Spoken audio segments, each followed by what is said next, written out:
Le métier de professeur, tout le monde le connaît. Notre propre parcours d'enfant, puis celui de nos enfants sont jalonnés de profs, tels des repères dans le temps, mais aussi des repères dans l'accès aux multiples savoirs dont ils sont les garants.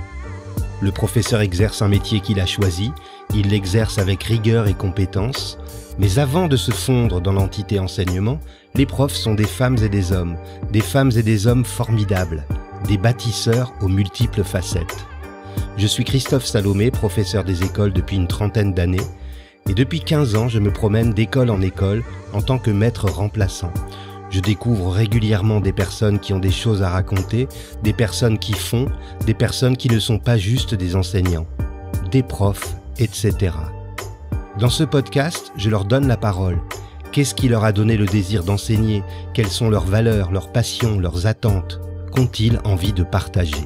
Prof, etc. David Cohen est né à Nice, dans les Alpes-Maritimes, et il arbore des origines pieds-noirs et bretonnes. Petit, sa proximité avec la Méditerranée et la présence d'un papa douanier dans les gardes-côtes l'incitaient à devenir marin, mais c'est en éducation qu'il est entré, en devenant assistant d'éducation, puis enseignant vacataire, contractuel, maître auxiliaire, et enfin en 2007, en décrochant son CAPES d'art plastique. David est un passionné de dessin et il s'exprime exclusivement sur iPad en produisant des illustrations ou de la bande dessinée. Il aime particulièrement partager ses réflexions en les traduisant visuellement. Ce cheminement l'a conduit à produire les petits fascicules dont il nous parlera un petit peu plus tard. Son parcours est très singulier car son attirance pour les usages numériques dans son champ disciplinaire l'ont progressivement conduit d'abord à expérimenter, puis à rejoindre Canopé. Fort de cette expérience, il s'est décidé à quitter la France pour le Maroc, dans un premier temps, et aujourd'hui c'est en Suisse qu'il se rend chaque jour pour rejoindre le centre Learn de l'École Polytechnique Fédérale de Lausanne, tout en vivant côté français sur les bords du lac Léman. David Cohen, bonjour. Bonjour. Alors vous êtes passé d'un environnement méditerranéen à des paysages lacustres. Est-ce que vous pouvez nous faire une description de ce lac Léman avec votre œil de dessinateur? Oh là, un vaste sujet. J'avais un petit peu peur effectivement du passage méditerranéen avec certaines habitudes chromatiques plus particulièrement. Et c'est vrai que je découvre un lac que j'avais déjà vu par le passé, mais là que je découvre journalièrement, quotidiennement, avec des levées de soleil incroyables et des couchers qui le sont tout autant. Donc, un endroit qui n'est pas si calme que ça parce que de temps en temps, dans le bateau, ça swing. On prend des espèces de grands bateaux de 7 à 800 personnes et le lac n'est pas si calme que ça, surtout quand la bise souffle. Donc, un bel endroit, faussement calme, plein de richesses humaines, d'échanges et de proximité entre deux univers bien distincts. Quel regard portez-vous sur votre enfance, David? Une enfance assez heureuse, axée un peu sur le mouvement. On a beaucoup déménagé. Comme vous l'avez dit, mon père était garde-côte, donc mes premières années à Loré de Monaco, à Cap d'Aille, puis Menton, puis Nice, puis ensuite départ pour les années lycée en Guadeloupe, puis retour à Nice pour le post-bac. Donc, j'ai pas un souvenir assez exceptionnel ou assez ému de l'école. En tout cas, au primaire et au collège, j'ai assez peu de souvenirs. C'était pas une époque qui a été formidable ou fondatrice pour moi. En tout cas, j'en suis pas conscient. Mes vrais premiers grands souvenirs plutôt d'adolescence remonteraient plutôt à ma découverte du lycée et au changement de cap que j'y ai vécu. Alors justement, vous avez été quel genre d'adolescent? Assez introverti, au collège assez introverti, plutôt fanatique de fantastique, de littérature, de bande dessinée, de jeux de rôle, donc sans être tout à fait geek, mais je me retrouve un petit peu dans certains personnages de Stranger Things, un petit peu pas à l'écart, mais voilà, pas la star du collège, et qui fait le minimum pour rester au milieu du troupeau sans avoir la tête qui dépasse. Voilà, donc une enfance somme toute assez simple et assez heureuse d'un point de vue familial, assez équilibrée, avec un grand frère et une famille qui bouge, mais qui a toujours, même encore maintenant, les mêmes valeurs. Donc une enfance heureuse et assez dans ses pensées et assez dans des univers qui se sont construits à cette époque-là. Prof, etc. En quoi cette période de l'adolescence a influencé votre carrière d'enseignant? Oh là là, alors, en faisant un raccourci assez simpliste, je dirais que c'est en réaction à ce que j'ai vécu au collège. J'ai pas eu un collège assez exceptionnel, beaucoup de conflits avec des enseignants, une incompréhension sur ce qu'on attendait de moi au final, sur les choses que j'apprenais, une espèce de flou artistique autour des apprentissages qu'on m'assénait et j'arrivais pas à contextualiser. Donc, la première des réactions serait de dire que c'est en réaction justement à mon incompréhension du monde scolaire que je suis rentré en éducation. Après, j'y suis rentré assez tardivement. J'ai eu plusieurs vies professionnelles avant de rentrer dans l'éducation à différents niveaux. Je pense que j'ai fait tous les échelons quasiment possibles en termes d'enseignement.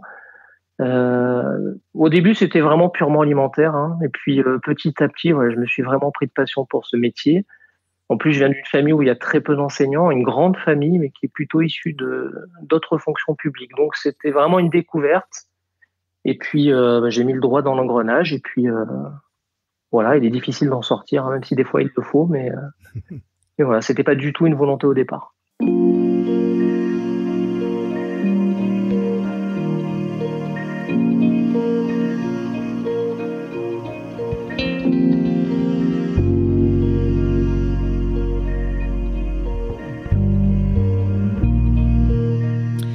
Dans votre parcours, on dirait qu'il y a comme une succession de ricochets, avec une trajectoire, mais également avec des rebonds qui parfois ne tiennent qu'à un fil.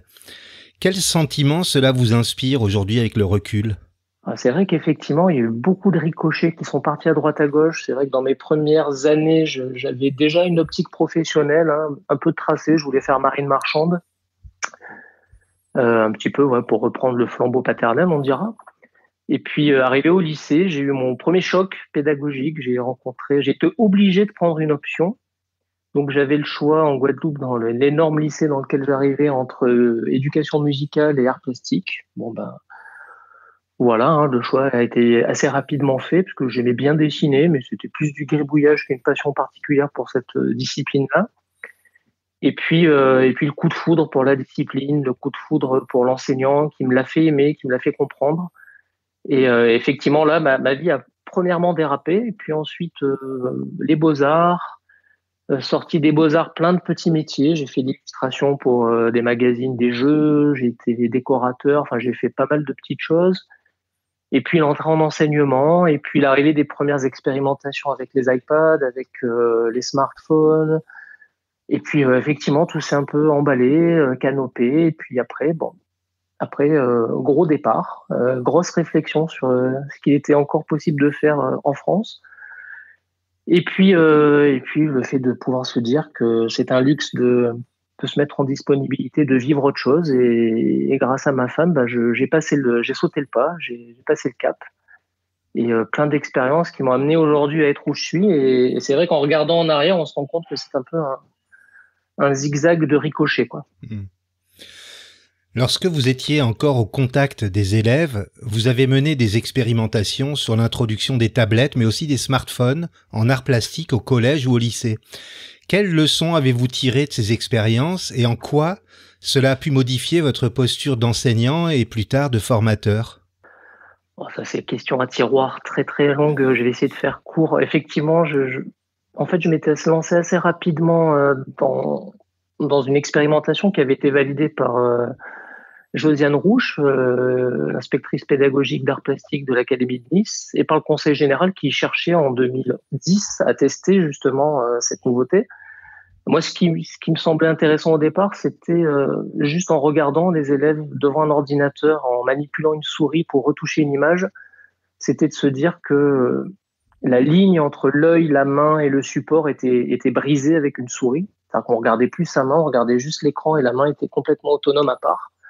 Et les écrans tactiles permettaient de recréer, alors avec des écarts bien entendu réels, hein, mais permettaient de recréer cette ligne, c'est-à-dire d'avoir la main sur le support numérique. Et c'était vraiment le point de départ. Petit à petit, ça a changé énormément de choses dans la gestion de la classe, dans le rapport à certains points de programme qui n'étaient pas toujours très simples à manipuler ou à appréhender pour beaucoup d'élèves. Ça me permettait vraiment de remédier en permettant à des élèves d'utiliser ces équipements-là, qui étaient assez désinhibants pour le dessin, hein. Là, on appuyait sur une flèche, tout était annulé, on pouvait recommencer. Donc, ça a changé beaucoup de choses dans un premier temps dans l'enseignement purement disciplinaire, et puis après, ça a changé le rapport à l'accès à la ressource, l'accès à ce qui est à l'extérieur de la classe, le fait de pouvoir montrer aussi ce qu'on fait. Ça a vraiment changé énormément de choses, mais petit à petit, ça a changé aussi mon rapport à l'espace de la classe, à l'aménagement de la classe, au mobilier. Donc, j'y suis rentré sur sur une supposition, puisque j'avais pas vraiment testé encore les tablettes, hein. On était encore à l'iPad 1 et l'iPad 2 est sorti en 2010, donc on l'a eu en déploiement en 2011 dans cette classe pilote à Grasse. Et de fil en aiguille, voilà, l'entrée s'est nettement élargie. Elle a été didactique, et puis ensuite elle a touché beaucoup d'autres domaines qui m'ont permis de tester les nouveaux aménagements de l'espace scolaire. Et puis ensuite est venu le test du biode, le test du smartphone, pour plusieurs raisons. La première des raisons, c'était qu'il paraissait évident qu'on ne pouvait pas, de plein de points de vue, du point de vue financier, mais aussi du point de vue écologique, on ne peut pas déployer des milliers et des milliers de tablettes comme ça, ad vitam, et les changer tous les 4-5 ans. C'est juste un postulat qui est intenable, aussi bien pour la collectivité que pour moi en tant que citoyen. Et les élèves étaient équipés de ces smartphones qui commençaient déjà à pouvoir faire de la vidéo, à faire de la photo, à pouvoir lire des QR codes. Donc avec mon collègue Brice Sicard, on s'est lancé dans cette expérimentation qui a porté des fruits, qui a permis de soulever aussi des problématiques qui sont réelles, hein. L'accès au réseau, la sécurisation des données, qui sont d'actualité aujourd'hui, et qui m'ont vraiment fait comprendre et accepter ce postulat qu'un déploiement de tablettes, c'est un point de départ, mais qu'on peut pas ad vitam rester sur ces modèles-là, qu'ils soient économiques ou écologiques. Qu'on a aussi touché du doigt au Maroc avec mon ancien employeur, et je pense très sincèrement que le numérique aujourd'hui est une partie importante. On peut plus laisser ça à l'extérieur. L'école est une bulle, mais elle peut pas non plus être complètement fermée. Une des missions de l'école, c'est aussi de préparer le citoyen de demain. Et le citoyen de demain, il sera aussi amené à utiliser, à réfléchir sur ces équipements-là. Donc, voilà, c'est un espèce de tracé qui a connu des hauts, des bas, qui a connu quelques désillusions aussi, mais qui me fait dire que c'est la bonne voie, c'est vers là qu'il faut aller maintenant. Il y a plein de questionnements qui vont se poser sur le Wi-Fi, la sécurisation des accès sur Internet, qui sont plus d'ordre structurel que pédagogique. Bien sûr. J'ai été un peu long là. Non, non.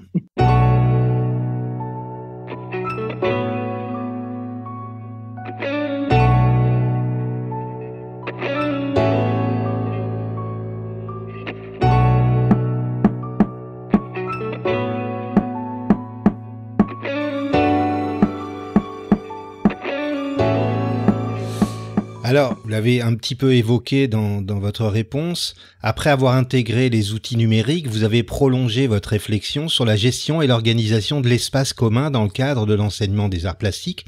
C'était le projet ClassLab Arts Plastiques. Quels ont été les changements et les évolutions majeures en termes de disposition et aménagement de la classe auxquels vous avez assisté ? Alors, un cours d'art plastique, c'est 1 heure hebdomadaire, c'est 55 minutes. Donc, le temps que les élèves rentrent, s'installent, on a bien 5 minutes de perte. Donc, c'est un temps très, très court au final, hein. Ce qui nous a semblé intéressant avec Brice Sicard, c'est qu'on était sur 2 établissements bien différents, lui sur Cannes, moi sur Antibes, avec des populations un petit peu différentes. Et on n'a pas forcément utilisé les mêmes solutions.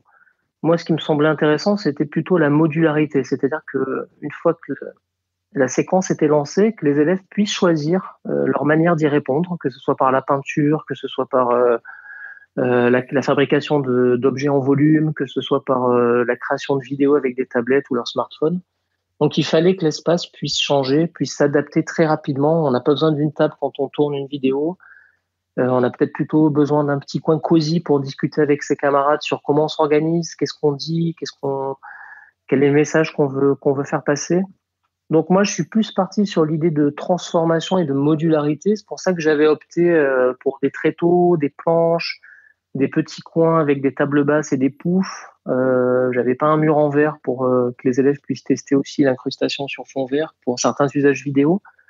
Donc le principe était que la salle bouge en fonction des besoins des élèves. Donc moi je suis parti plutôt sur cette piste. Brice, pas exactement, pas uniquement sur cette piste. C'est parti sur d'autres solutions. Et ce qui est intéressant, c'est de voir justement qu'il n'y a pas une recette. Il y a des espaces, il y a des attentes de la part de l'enseignant, mais aussi de la part des élèves. Et je crois que la plus-value, elle est vraiment venue de la part des élèves, parce qu'ils se sont très rapidement appropriés cet espace. Ils ont très vite compris quelles en étaient les possibilités, mais aussi les contraintes, parce qu'il fallait remettre la salle aussi en état rapidement. Donc ça a vraiment créé une vraie émulation. Je vous avoue qu'aujourd'hui, je ne sais pas trop ce qu'il est advenu de cette salle. J'espère vraiment qu'elle continue à vivre sa belle vie et que les élèves ont toujours la possibilité d'y transformer les volumes et les supports. Prof, etc. Alors ensuite, vous avez rejoint Canopé à Nice. Quelles étaient vos missions au sein de Canopé ? Effectivement, j'ai rejoint l'atelier Canopé 06. Mes attentes étaient de sortir un peu de mon champ disciplinaire. Voilà, effectivement, j'ai eu la chance d'être dans des jurys de concours nationaux, d'être jury de bac, de faire de la formation et de l'accompagnement de stagiaires, de faire de l'accompagnement sur les usages numériques dans la discipline avec toute une équipe qui est vraiment très pointue et que je suis encore aujourd'hui sur les réseaux. Mon but, c'était vraiment de connaître autre chose, d'aller peut-être plus vers le premier degré.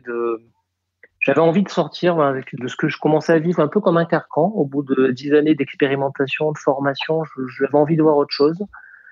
Et puis, Canopé me semblait aussi intéressant dans le côté création de ressources, dans le côté création d'événements. Je sais qu'à Nice et sur la région PACA, on a des événements qui étaient en tout cas, que j'espère revoir bientôt, mais qui étaient très intéressants en termes de rencontres de collègues, les rencontres de l'Orme, en l'occurrence à Marseille. Enfin voilà, c'était vraiment pour moi une sortie de ma discipline et une découverte. J'avais envie de découvrir autre chose.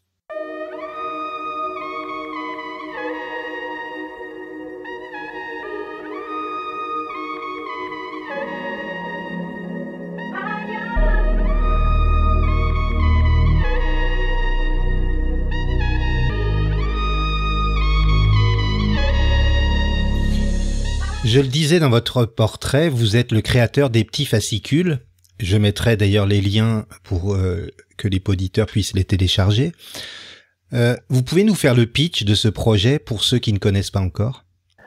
Alors, les petits fascicules, c'est une collection de petits ouvrages numériques qu'on peut retrouver en ligne gratuitement en PDF et en EPUB. Et le principe était de faire court, de faire lisible, de donner envie aux collègues, de donner un peu l'appétence de découvrir quelque chose et de donner la possibilité d'aller plus loin si on en a envie. C'était vraiment pour aller à contre-pied de tous les ouvrages qui sont vraiment très pointus, très ardus.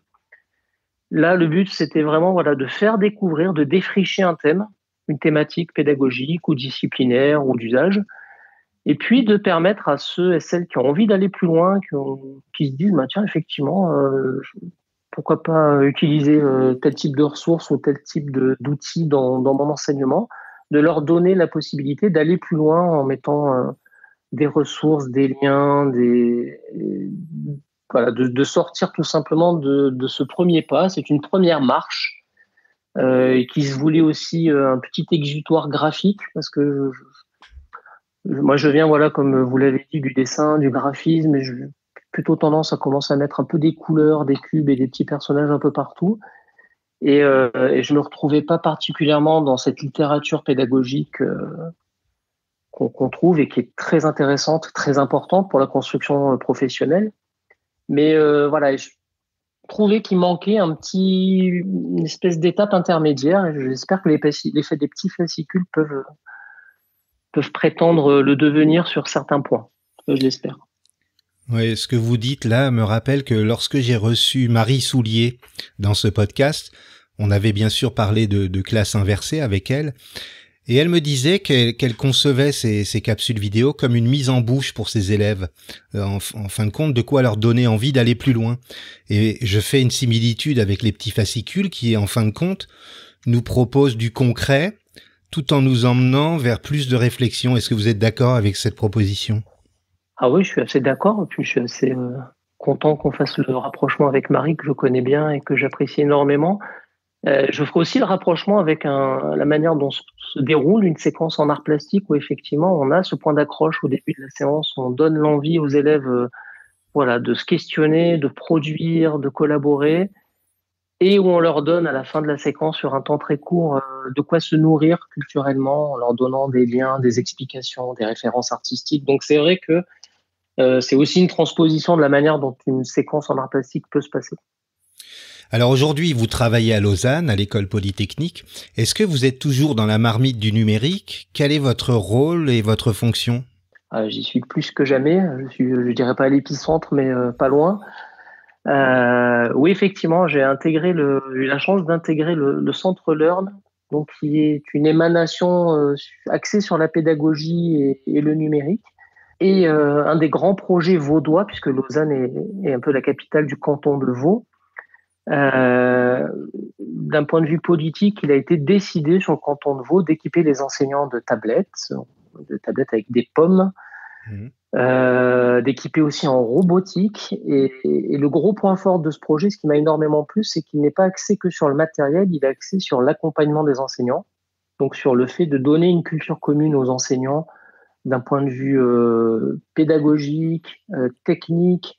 Donc une vraie montée en compétences générales qui a commencé avec le cycle 1 et qui monte chaque année, et qui s'axe sur aussi bien les usages que sur de la culture informatique et numérique, que sur des vrais questionnements autour de la citoyenneté numérique.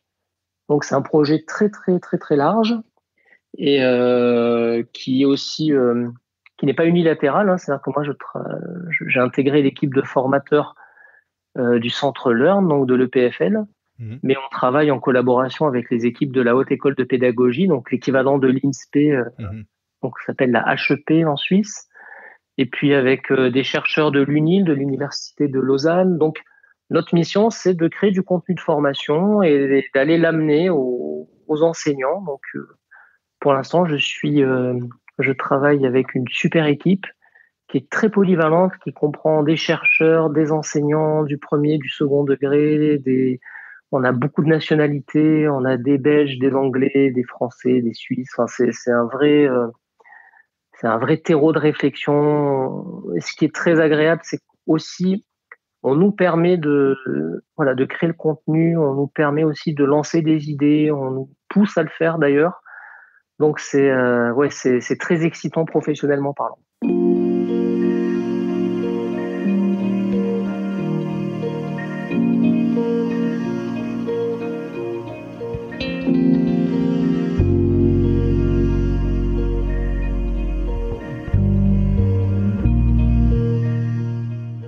Quand est-ce que vous avez ri aux larmes pour la dernière fois, David, et pour quelle raison ? J'ai honte.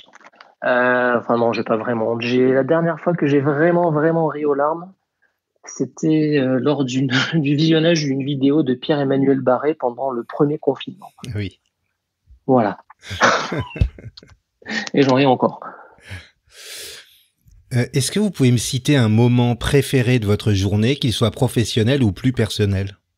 Il y a plusieurs bons moments. Alors mes journées en ce moment ne se ressemblent pas toutes, mais sur une journée, on va dire type, c'est-à-dire avec départ en Suisse et retour à la maison.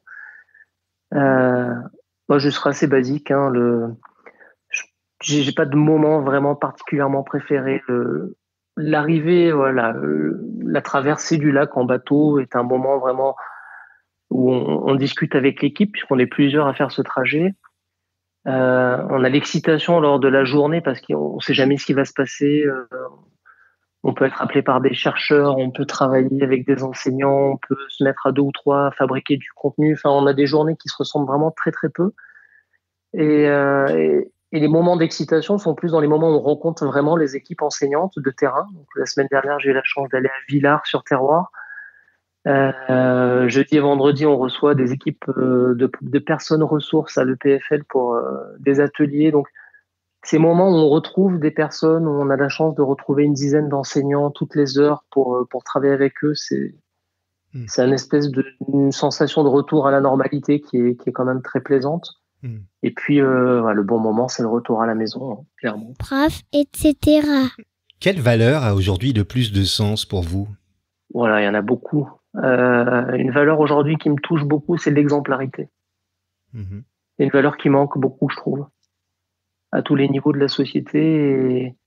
Et j'ose espérer que je l'ai été en tant qu'enseignant, que je le suis encore en tant que formateur.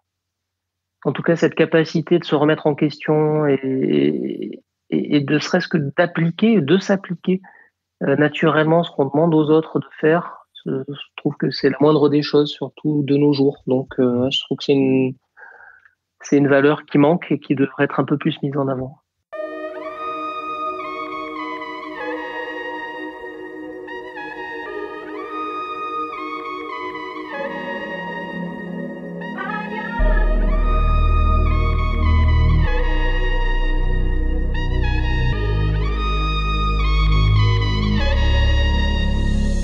Quelle compétence ou capacité qui vous rend bien des services dans votre vie vous rend un peu fier? Je dirais la ténacité. Alors, pas dans tous les compartiments de ma vie, clairement. Il y a plein de choses que je lâche très rapidement parce que je me rends compte, comme la musique, que c'est pas fait pour moi. Mais la ténacité dans le sens où, sur vraiment des choses qui me passionnent, je m'arrête pas aux problématiques. J'essaye en tout cas de trouver soit les moyens, soit les personnes qui peuvent m'aider à franchir des caps. Et j'avais un petit peu perdu de vue cette chose qui est ce trait de caractère. Et j'avoue que je remercie grandement ma femme de l'avoir fait ressurgir, parce que ça m'a donné envie, d'aller de toucher aussi du doigt un autre de mes traits de caractère qui est la curiosité. Ça m'a donné envie, de sauter le pas et de partir de France, où j'étais assez en souffrance professionnellement parlant et où j'ai eu la chance après d'arriver au Maroc dans un groupe scolaire exceptionnel et de retrouver le plaisir de travailler que j'avais de moins en moins. Ça a été vraiment, je dirais donc ténacité puis curiosité dans la foulée. Si vous pouviez vous mettre dans la peau de quelqu'un d'autre, vivant ou mort, pour une journée, vous choisiriez qui? Waouh. Ça, c'est une sacrée question, je ne l'avais pas vu venir. Ce serait qui? C'est une super bonne question. Alors, ce serait pas quelqu'un qui aurait des responsabilités. J'aurais bien un de mes chats, mais ça compte pas, c'est pas vraiment quelqu'un. Je dirais un de mes collègues pour voir comment je suis réellement de l'extérieur. Intéressant.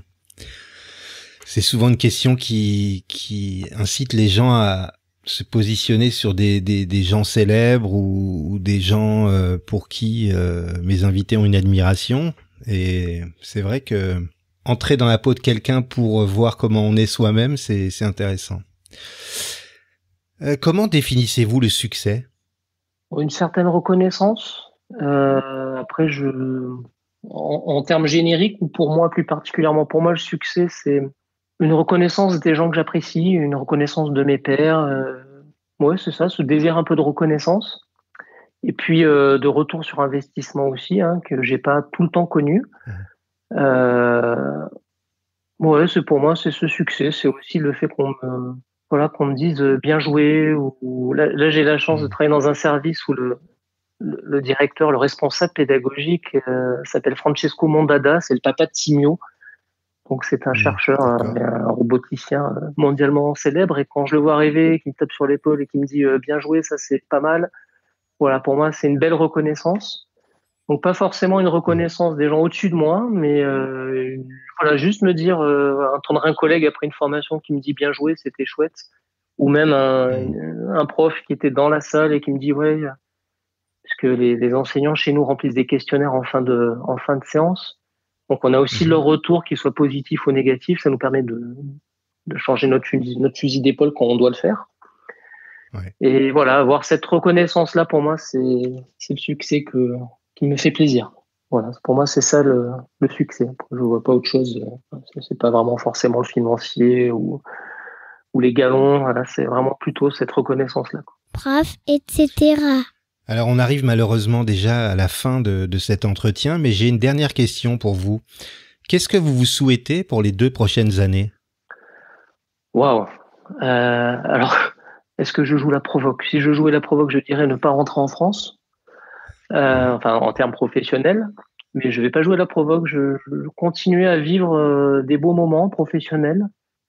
J'espère encore à l'EPFL ou dans mon ancien établissement ou au sein d'un autre groupe qui s'appelle International Education Group, anciennement Sana Éducation, qui est un vrai pied à l'étrier pour moi. Donc je me vois dans une de ces 2 structures parce que j'y ai vraiment vécu très beaux moments aussi bien humains que professionnels, même malgré la pandémie.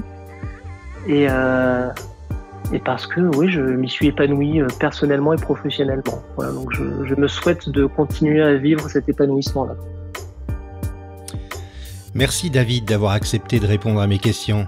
Merci à vous. Je mettrai tous les liens, comme je l'ai dit, pour retrouver les petits fascicules en description de cet épisode. On peut vous retrouver également sur Twitter. Aussi. Et si vous, auditeurs, si vous aimez Prof, etc., n'hésitez pas à vous abonner sur votre plateforme de diffusion préférée, Spotify, Apple Podcasts, Deezer par exemple. N'hésitez pas non plus à m'offrir 5 étoiles sur iTunes ou avec l'application Podcast sur iPhone ou iPad. Ça m'aide beaucoup. Et si vous avez envie de partager votre côté, etc. avec les auditeurs, écrivez-moi sur Twitter ou sur la page Facebook de Prof, etc. À vendredi.